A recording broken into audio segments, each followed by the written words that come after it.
भमरो आवियैरसं नये पुप्पं किलामे सोये पीणेयप्पयम् एमे समणा मुत्ता जेलोये सन्ति साहुणो मिहङ्गमाव पुप्पेषु नाणभत्ते सणीरया वयं च वित्तिं लब्धामो नैकोयुहं मयि अहागणेषु रीयन्ते भुक्तेषु भवराजः महुकारसमाबुद्धा जे भवन्ति अनिस्या नानापिण्डरयादन्ता तेन उच्यन्ते साहुणोत्तिवेमि ॐ ह्रीं क्लीं क्षीं धम्मो मङ्गलमुक्कीठम् अहिंसा संयमोत्तमो देवावितं नमंसन्ते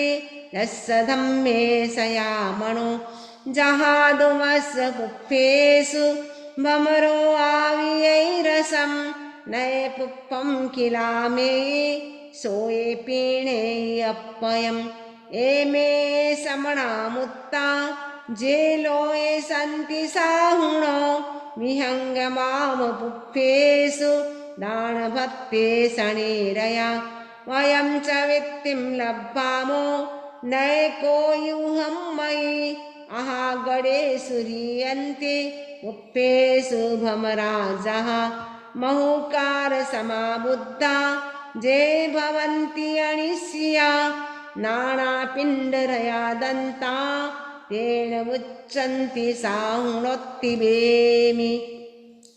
अब हम करेंगे उपसर्ग स्तोत्र। इस स्तोत्र के प्रभाव से जीवन में आने वाली ऑब्स्टिकल्स, बाधाएं, विघ्न बाधाएं या डिजीज जो भी होता है, इस मंत्र के प्रभाव से, स्तोत्र के प्रभाव से दुख, दारिद्र्य सब कुछ दूर हो सकता है यदि हम भावपूर्ण भावों से हम करें, निष्ठा से करें, आस्था से करें, तो सब कुछ ठीक हो सकता है। अभी हम करेंगे 2 बार, 27 टाइम्स आप एवरीडे कर सकते हैं। कंटिन्यू 3 मंथ्स करें, फिर उसके बाद आप देखिए इसका कितना प्रभाव है। उषग्गहरं पासं पासं वन्दामि कम्मगणमुक्कं विसहर विसनिन्नासं मङ्गलकल्याण आवासं विसहर पुलिङ्गमन्तं कंठे धारे जोषयामणो तस्य गहरोगमारे दट्ठजरा झन्ति उषामं चिट्टौ दूरे मन्तो रुज्जपणामो विबहुफलो होयि नरतिर्येषु विजीवा पावन्ते न दुःखदोहग्गं तुह सम्मत्ते लद्दे चिन्तामणिकप्पपाये बह्वह्ये पावन्ति अविघ्नेनं जीवा ऐरामरं ठाणं यसन्तु वो महायस भक्तिभरनिब्बरेण ह्येण तादेव दिज्जबोहिं भवे भवे पासजिणचन्द वसग्गहरं पासं पासं वन्दामि कम्मगणमुक्कं विसहर विसनिन्नासं मङ्गलकल्याण आवासं विसहर पुलिङ्गमन्तं कंठे धारे जोषयामणो तस्य गहरोगमारे दट्ठजरा झन्ति उषामं चिट्टौ दूरे मन्तो रुज्जपणामो विबहुफलो होयि नरतिर्येषु विजीवा पावन्ति न दुःखदोहग्गं तुह सम्मत्ते लद्दे चिन्तामणिकप्पपाये बह्वह्ये पावन्ति अविघ्नेनं जीवा ऐरामरं ठाणं यसन्तु वो महायस भक्तिभरनिब्बरेण ह्येण तादेव दिज्जबोहिं भवे भवे पासजिणचन्द भवे भवे पासजिणचन्द। अब हम करेंगे भक्तामर स्तोत्र। तो सबसे पहले हम 11 टाइम्स करेंगे। ओम ऋषभाय नमः, इस मंत्र को करेंगे। ओम ऋषभाय नमः। वृषभाय नमः। ॐ वृषभाय नमः। ॐ वृषभाय नमः। ॐ वृषभाय नमः। ॐ वृषभाय नमः। ॐ वृषभाय नमः। ॐ वृषभाय नमः। ॐ वृषभाय नमः। ॐ वृषभाय नमः। ॐ वृषभाय नमः। ॐ वृषभाय नमः। ॐ वृषभाय नमः।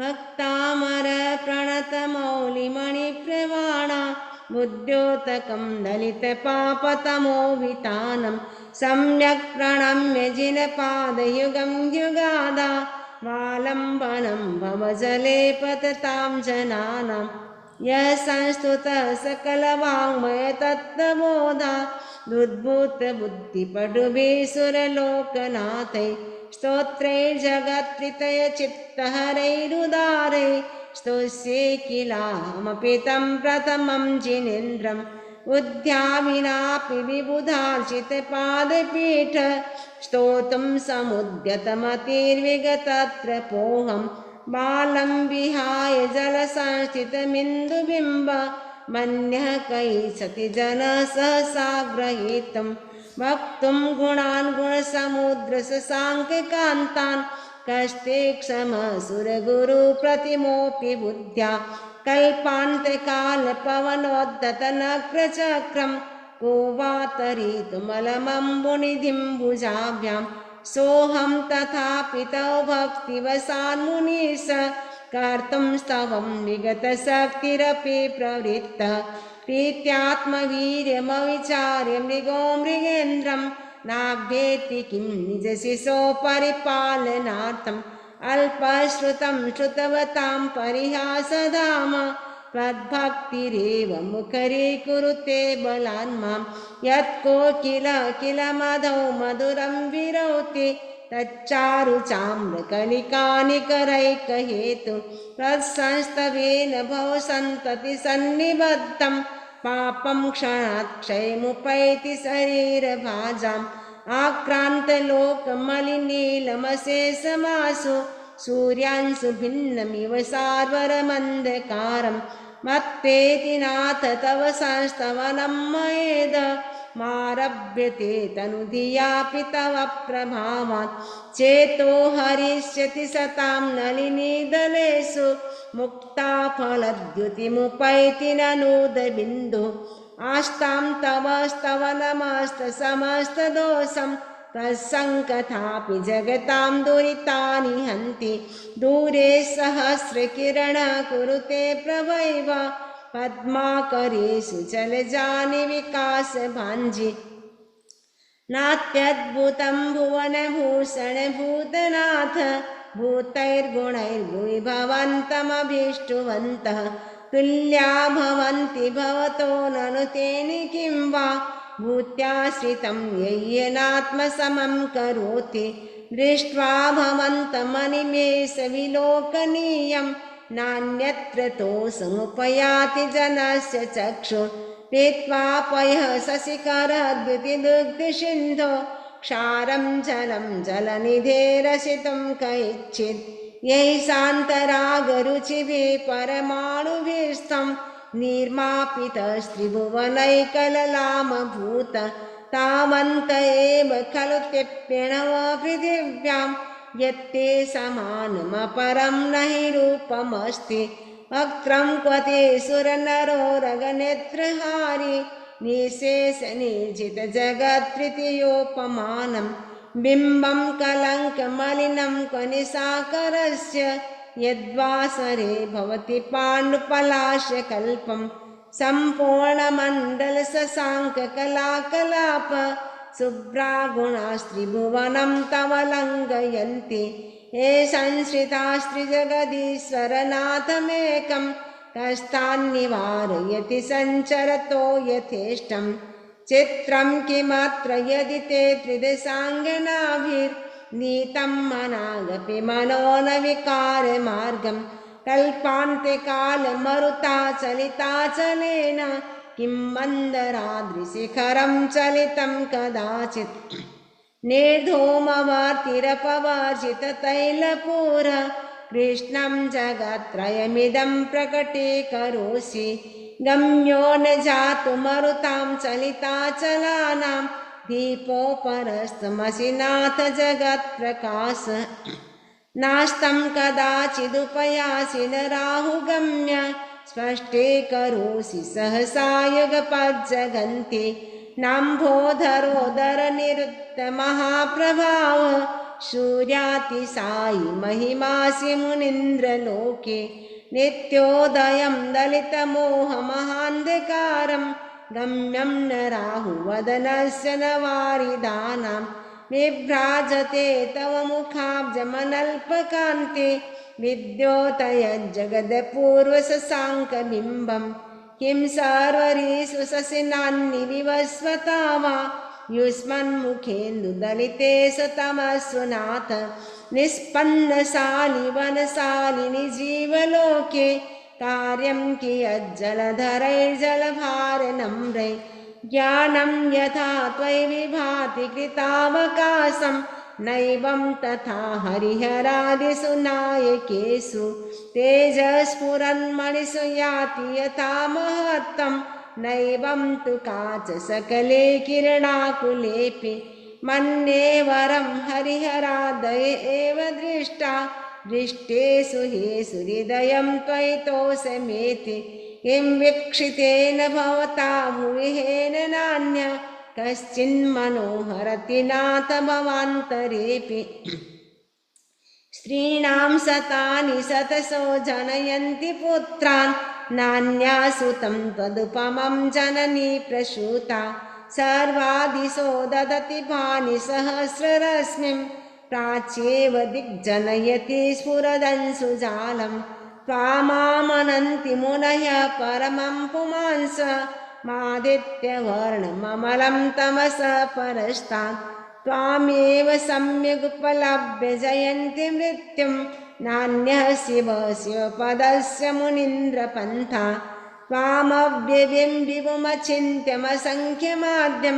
ब्रह्माणमीश्वरमनन्तमनङ्गकेतुं योगीश्वरं विदितयोगमनेकमेकं ज्ञानस्वरूपममलं प्रवदन्ति सन्तः बुद्धस्त्वमेव विबुधाचितबुद्धिबोधात् त्वं शङ्करोषि भुवनत्रयशङ्करत्वात् धातासि धीरशिवमार्गविधेर्विधानात् व्यक्तं त्वमेव भगवन् पुरुषोत्तमोऽसि तुभ्यं नमस्त्रिभुवनार्तिहराय नाथ तुभ्यं नमः क्षितितलामलभूषणाय तुभ्यं नमस्त्रिजगतः परमेश्वराय तुभ्यं नमो जिनभवोदधिशोषणाय को विस्मयोऽत्र यदि नाम गुणैरशेषैस्त्वं संश्रितो निरवकाशतया मुनीश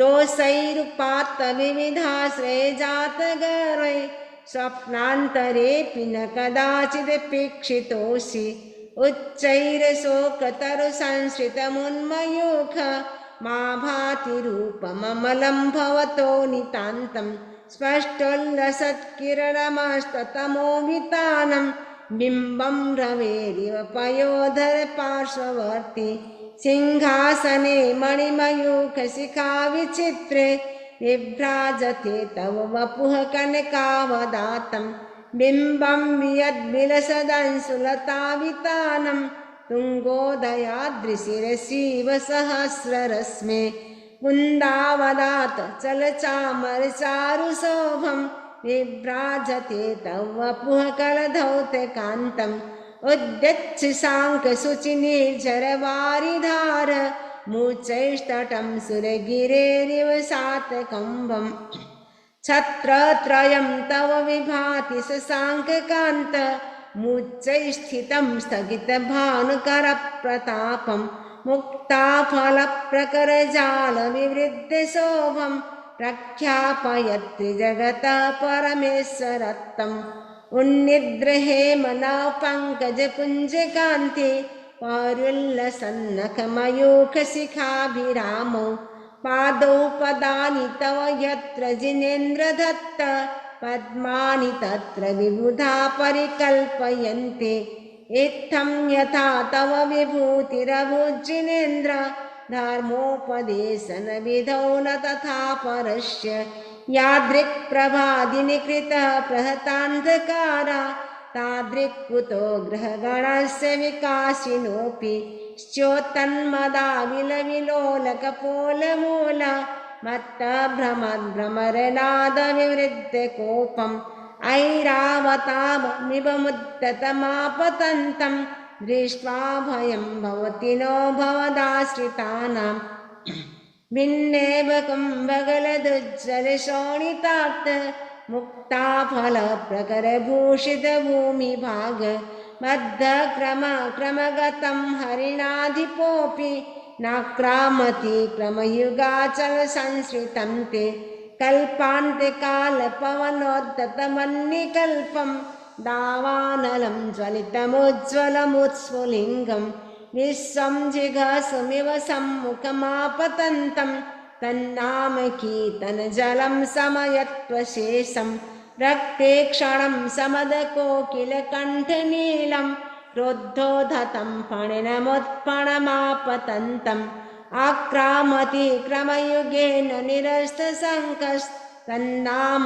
नागदमनिहृदयस्य पुंसः वल्गत्तुरङ्गगजगर्जितभीमनाद माजौ बलं बलवतामपि भूपतीनाम् उद्यद्दिवाकरमयूखशिखापवेत्तं तत्कीर्तनात्म इवासुभिदामुपैति कुन्ताग्रभिन्नगजशोणितवारिवाह वेगावतारतरुणातुरयोधभीमे युद्धे जयं विजितदुर्जय जयपक्षास्तत्पादपङ्कजमनाश्रयिणो लभन्ते अम्भोनिधौ क्षुभिदभीषणनक्रचक्र पाठीनपीठभयदोल्बणमाडवाग्नौ रङ्गत्तरङ्गशिखरस्थितयानपात्रास्त्रासं विहाय भवतः स्मरणाद् व्रजन्ते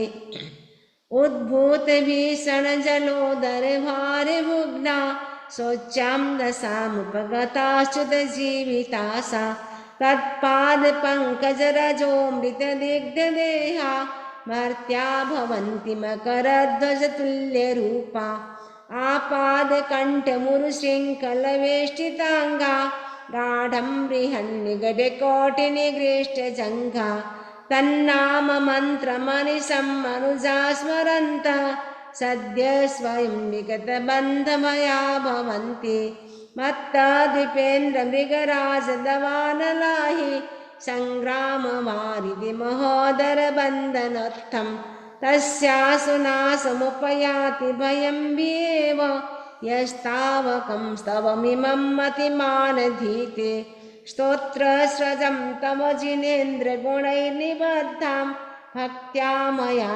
रुचिरवर्णविचित्रपुष्पां तत्ते जनो यह्यकण्ठगतामजस्रं तं मानतुङ्गमवसा समुपैति लक्ष्मी तं मानतुङ्गमवसा समुपैति लक्ष्मी। भक्तामर स्तोत्र का पाठ कंप्लीट। अब हम करेंगे 14 नियम, उसके बाद मंगल पाठ। 14 नियम हम क्यों करते हैं? क्योंकि हमारी आत्मा में अनंत काल के जो कर्म पार्टिकल्स हैं लगे हुए, उसके कारण जीव नए नए कर्म का बंधन करता रहता है। तो नए नए कर्म हमारी आत्मा में एवरी मोमेंट इंटर हो रहे हैं, उनको हमें कम करने के लिए क्या करना है? 14 नियम। 14 नियम करने से आश्रम का जो गेट ओपन है वो हम स्टॉप कर सकते हैं। जितना हम त्याग करेंगे उतना। तो फर्स्ट नियम है सचित, यानी जिसमें लाइफ होती है वो सचित कहलाता है। सचित दिन भर में आज में 5 सचित से अधिक या 10 सचित, जितना भी आपको रखना उतना रख ले, शेष सभी सचित खाने का त्याग करें। उनमें भी आप कौन से सचित खाएंगे वो भी नाम आप ओपन कर सकते हैं। सेकेंड है द्रव्य आइटम्स, जो हम खाते हैं दाल रोटी आदि। दिन भर में मुझे आज दवाई पानी को छोड़ करके 21 से अधिक आइटम खाने का त्याग है कल सूर्योदय तक। तीसरा है विगय, 3 महाविगय खाने का त्याग है। शेष 6 विगय में से आज मैं 3 विगय से ज़्यादा नहीं लगाऊंगा। तो कौन सी 3 विगय आप खाएंगे उनका नाम खोले, शेष सब विगय खाने का त्याग है। उपानह शूज जो पहनते हैं, मुझे दिन भर में 5 जोड़ी से अधिक शूज चप्पल सॉक्स पहनने का त्याग है। शेष सभी का मुझे त्याग है और नए खरीदने का भी त्याग है। तंबोल जो आप खाते हैं, तंबोल खाना खाने के बाद, अगर नहीं खाते तो कंप्लीट त्याग, खाते हैं तो आज मुझे दिन भर में 3 तंबोल से यानी मुखवास से अधिक खाने का त्याग है। वस्त्र जो ड्रेस पहनते हैं, दिन भर में मुझे 5 जोड़ी ड्रेस से अधिक पहनने का त्याग है और नई खरीदने का भी, अगर नहीं खरीदने तो त्याग कर सकते हैं, नई खरीदने का भी मुझे कल सूर्योदय तक त्याग है। इमरजेंसी में यदि आपको कोई काम पड़े तो आगार है। कुसुम अगर नहीं सूंघते तो कंप्लीट त्याग कर दे, सूंघते हैं तो 3 से अधिक मुझे सूंघने का त्याग है।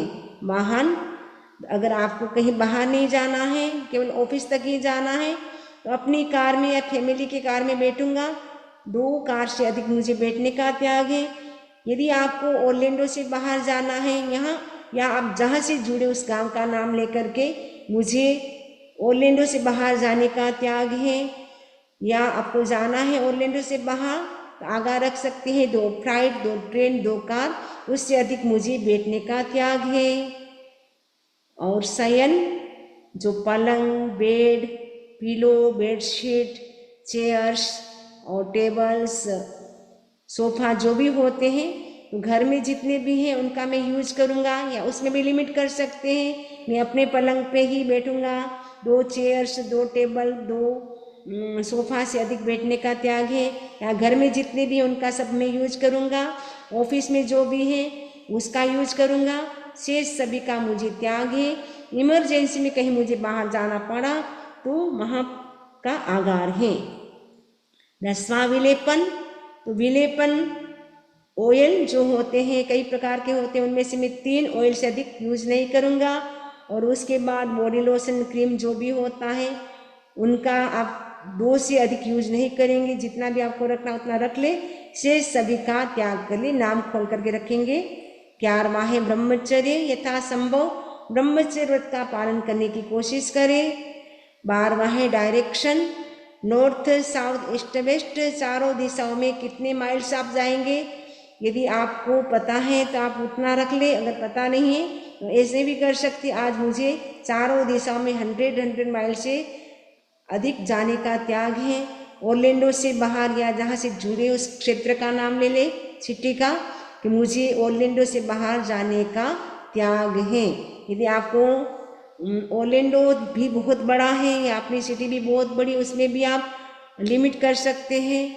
और उसके साथ साथ जब आपका काम सारा हो गया बाहर जाने का, घर पे आ गए, अब आपको कहीं बाहर नहीं जाना है, तो सूर्योदय तक कर सकते हैं कि अब मुझे घर से बाहर जाने का या कैंपस से बाहर जाने का भी मुझे त्याग है। सोते समय घर से बाहर जाने का त्याग भी कर सकते हैं। 13 नंबर का है बाथ, स्नान, 1 बार से अधिक स्नान करने का त्याग है। 14 नंबर का है फूड, 2 दिन भर में कितनी बार फूड चाहिए, ब्रेकफास्ट, लंच और डिनर 3 तो चाहिए। इसके अतिरिक्त बीच बीच में कई लोग कॉफ़ी, चाय और जूस, फ्रूट लेते हैं, तो आप कितनी बार लेते हैं, बीच में 1 बार 2 बार जितने भी बार लेते हैं उतना आगा रख ले, शेष सबका कल सूर्योदय तक त्याग है। इस प्रकार हमारे 14 नियम कंप्लीट हो गए। अब सुनेंगे मंगल पाठ। दोनों हाथ जुड़े हुए एकाग्रता तन्मयता अपने प्रति मंगल कामना करते हुए सुने मंगल पाठ। नमो अरहंताणं नमो सिद्धाणं नमो आयर्याणं नमो मोक्षाणं नमो लोये सब्ब सावणं एसो पंचनमुक्कारो सब्ब पाव पणासणो मंगलानं च सब्बे सिंह पड़मं हवै मंगलम सत्तारि मंगलम अरहंता मंगलम सिद्धा मंगलम साहू मंगलम केवली पन्नतो धम्मो मंगलम सत्तारि लोगुत्तमा अरहंता लोगुत्तमा सिद्धा लोगुत्तमा साहू लोगुत्तमा केवली पन्नतो धम्मो लोगुत्तमो चत्तारि शरणं कवचामि अरहन्ते शरणं कवचामि सिद्धे शरणं कवचामि साहू शरणं कवचामि केवली पन्नतं धम्मं शरणं कवचामि धम्मो मङ्गलमुखेटम् अहिंसा संयमो तवो देवामितं नमंसन्ति रसधम्मे सयामणो चैताभारहं वासं चक्रवर्ती महीडियो सन्ति सन्ति करे लोये पत्तो गई मणुत्तरं देवदानव गन्धर्वा जक्करक्कसि किन्नरा बम्बयारिं नमंसन्ति दुःखरं जे करेन्ति तं मङ्गलं भगवान् निवीरो मङ्गलं गौतमो गणी मङ्गलं स्थूलिभद्राद्या जैनधर्मोऽस्तु मङ्गलं मङ्गलं मतिमानि भिक्षु मङ्गलं भारमल्लक मङ्गलं रायचन्द्राद्या मङ्गलं तुलसी गुरु महाप्रज्ञोऽस्तु मङ्गलं महाश्रमणोऽस्तु मङ्गलं तेरा पंथोऽस्तु मङ्गलं विघ्नहरण मङ्गलकरण स्वामभिक्षुनो नाम गुणयोलख सुमिरण किया सरेय चिंत्या का विघ्नहरण मङ्गलकरण स्वामभिक्षुनो नाम गुणयोलख सुमिरण किया सरेय चिंत्या का विघ्नहरण मङ्गलकरण स्वामभिक्षुनो नाम गुणयोलख सुमिरण किया सरेय चिंत्या काम सरेय चिंत्या काम।